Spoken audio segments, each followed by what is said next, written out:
So hi guys, welcome back to the channel. I hope you are all doing good. So इस video में बात करने वाला हूँ कि मेरा समर कोर्सेज करने का एक्सपीरियंस कैसे रहा। क्योंकि जो समर का सेमेस्टर होता है वो फॉल और विंटर से अलग होता है। फॉल और विंटर में आपका जो सेमेस्टर होता है वो फुल फ्लैश्ड होता है, 3 महीने तक चलता है। लेकिन समर का जो सेमेस्टर है वो दो भागों में डिवाइड होता है, समर 1 और समर 2। समर 1 का सेमेस्टर मई से जून में ख़त्म हो जाता है, मतलब आपके पास सिर्फ 1 महीना होता है अपना कोर्स ख़त्म करने के लिए। और समर 2 में जुलाई से अगस्त, विच मीन्स उसमें भी आपके पास सिर्फ 1 महीना होता है कोर्स ख़त्म करने के लिए।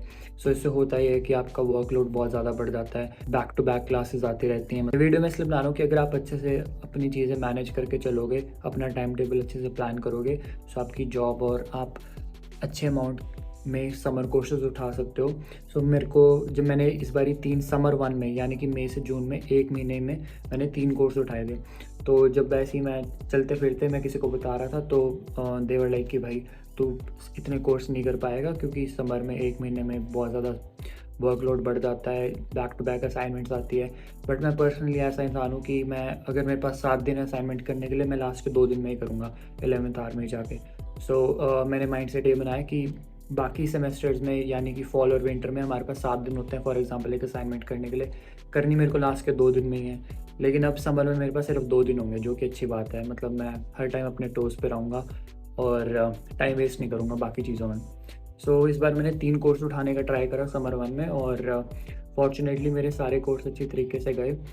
तो समर 1 में मेरे पास 3 कोर्स थे, मैं पार्ट टाइम जॉब कर रहा था। लेकिन पॉइंट ये आता है कि आपको अपना जो टाइम टेबल है अच्छे से शेड्यूल करना है, अच्छे से प्लान करके चलना है। ऐसा नहीं कोई भी कोर्स किसी भी दिन उठा लिया। अब मैं बात करने वाला हूँ कि मैंने मेरा टाइम टेबल कैसे बनाया था। सो ऐसा होता था कि मंडे मेरी सुबह जॉब होती थी 8 से 5, जहाँ पे मैंने मेरी कॉप टर्म ख़त्म करी, वहीं पे पार्ट टाइम कर रहा था। सो 5 बजे मैं जॉब से छूटता था, 5:30 बजे यहाँ आता था घर पे। फिर मैं जाता था सीधा क्लास के लिए, 6 बजे मेरी क्लास होती थी, 6 से 8:30 तक क्लास लगाई, फिर घर आके रेस्ट करी। सो ट्यूसडे मैं अपने लिए ऑफ रखता था ताकि मैं और कोर्स कर सकूं।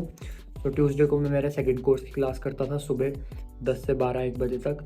फिर उसके बाद शाम को, क्योंकि मैं जॉब तो कर नहीं रहा था ट्यूसडे को, तो मैंने शाम को सोचा कि मैं कोई क्लब ज्वाइन करता हूँ। मैंने बॉक्सिंग क्लब ज्वाइन किया। यूनिवर्सिटी में बहुत सारे क्लब्स की अपॉर्चुनिटीज़ हैं, आप चेक कर सकते हो। बॉक्सिंग क्लब होता है, बैडमिंटन का, टेनिस का और बहुत सारी चीज़ों का क्लब होता है। सो इस बार मैंने फ़र्स्ट टाइम कोई क्लब ज्वाइन किया था। उसके चार्जेस होते हैं एडिशनली, बट ऐसा था कि दिलजीत दोसांझ का यहाँ कॉन्सर्ट आ रहा था। सो कॉन्सर्ट की टिकट थी 100-150 की, एंड मेरे को बहुत अर्ज थी कि मैं कॉन्सर्ट में जाऊँ।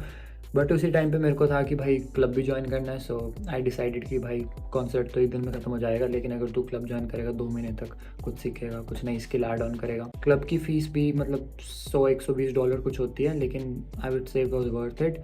मेरी एक नई स्किल ऐड हुई, मैंने बॉक्सिंग सीखी। सो वेंसडे को अगेन मेरी सुबह जॉब होती थी, शाम को मैं क्लास लगाता था अपने पहले कोर्स की।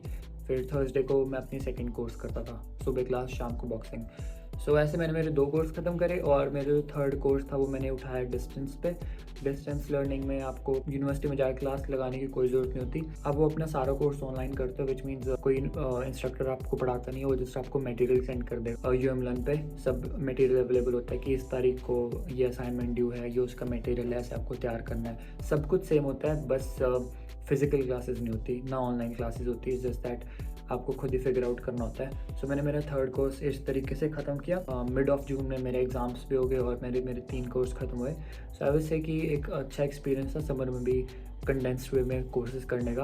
अब समर 2 में मेरे पास, जो कि स्टार्ट होने वाला है जुलाई में, सो मेरे पास सिर्फ एक कोर्स है मेरा, और जुलाई से अगस्त में मैं एक कोर्स करूँगा। तो मैंने प्लान बना रखा है कि मैं एक सेमेस्टर में 4 कोर्स करूँगा। तो 3 मैंने पहले कर लिए हैं समर 1 में, समर 2 में एक कोर्स करूँगा। लेकिन यूनिवर्सिटी वाले रिकमेंड करते हैं कि आप 3 से 6 क्रेडिट आवर्स ही पूरे करो, क्योंकि कोर्स लोड बहुत ज़्यादा होता है, क्लासेस बैक टू बैक होती है।